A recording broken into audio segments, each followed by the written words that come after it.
What's happening, YouTube? It's Simon 466 Cards, and today we are doing the monthly check-in on ultra modern QB card prices.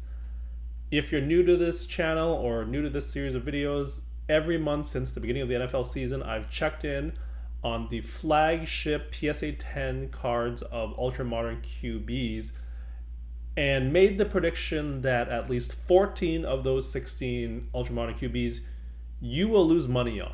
And the reason I made that prediction is I do not believe that the people buying these cards are actual collectors and that they're all in it for the quick flip and investments and basically gambling on the success of the team and or player. And as a result, none of these people will want to actually hold these cards long term, and that means they're just destined to fall. And on the screen here, you can see for the first few months of the season, I was pretty spot on. We were into November, and already 14 of the 16 had gone down in price significantly. But now we're into January, and there are actually 4 players here that are back in the green. They're back above where they started at the beginning of the season. We have Lamar Jackson up 29%. We have Jordan Love up 18%. Tua 24%, and Brock Purdy up 55%. And what do all 4 of these guys have in common? They have all made the playoffs. So if we take a look at the NFL standings, you can see Lamar Jackson, Baltimore up here. We have Tua, Miami here as the 6th seed. Brock Purdy obviously as the 1 seed with the 49ers. And lastly, Jordan Love sneaking in with the Packers as the 7th seed.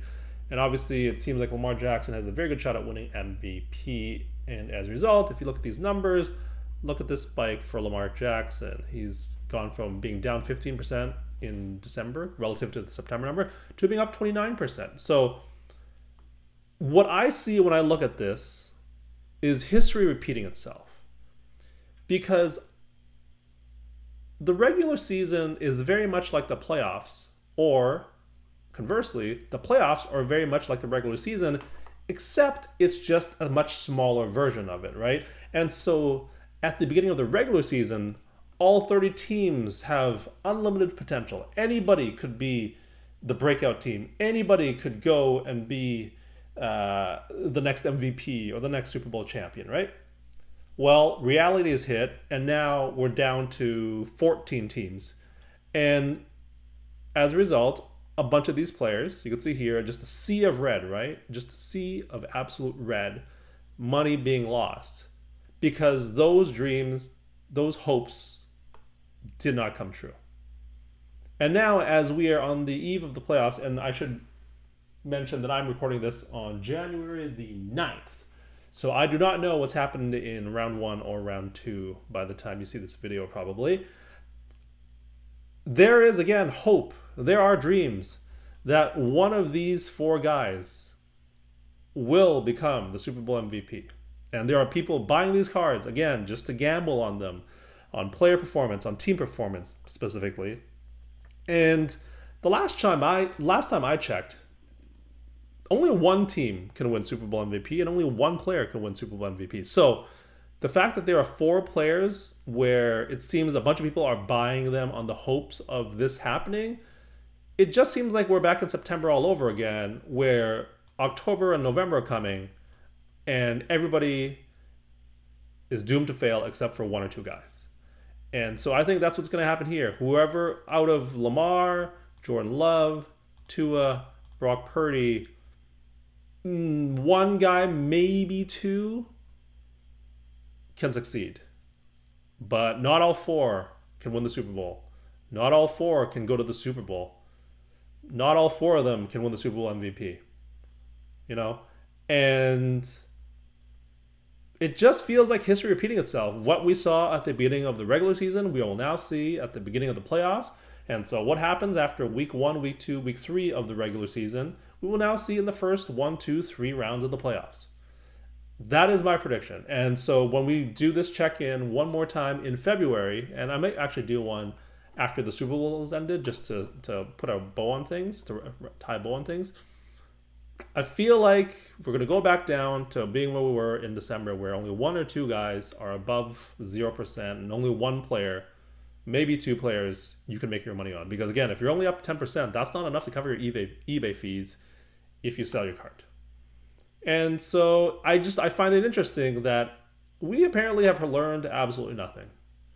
We are still using these investment cards, commodity cards, whatever you want to call them. We're using them as a tool to gamble, and nobody wants to actually collect them. That's what I am reading from this.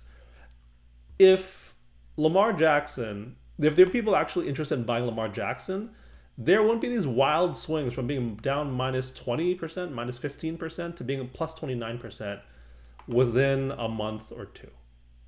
There wouldn't be a swing for Jordan Love to go from minus 49% in November to minus 26% in December to being plus 18% in January.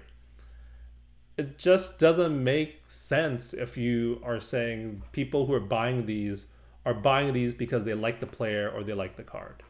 Because I truly do not believe that that's what people are buying them for. And so when those things don't happen, these people are just going to flood the market and sell all these cards because they don't want to hold them anymore. They don't want to hold them into the offseason. They don't want to hold them for another 7 months until training camp begins. It's just they're on to the next, right? This is, I think that's one of the big problems is people buying cards and using them as speculative devices or gambling devices, basically. And so we will see what happens. Again, I'm recording this right after the regular season has ended. By the time you see this, you will have much more knowledge about what has happened in the first couple of rounds of playoffs, and then we'll check in at the beginning of February to see where we are. Let me know in the comments below if you agree with what I've said, especially on the idea that people are buying these cards as tools to gamble on teams and players, to speculate, and to use them as a quick flip. Would love to hear your thoughts and comments down below. Thank you as always for listening and watching. I will talk to you all soon. Cheers.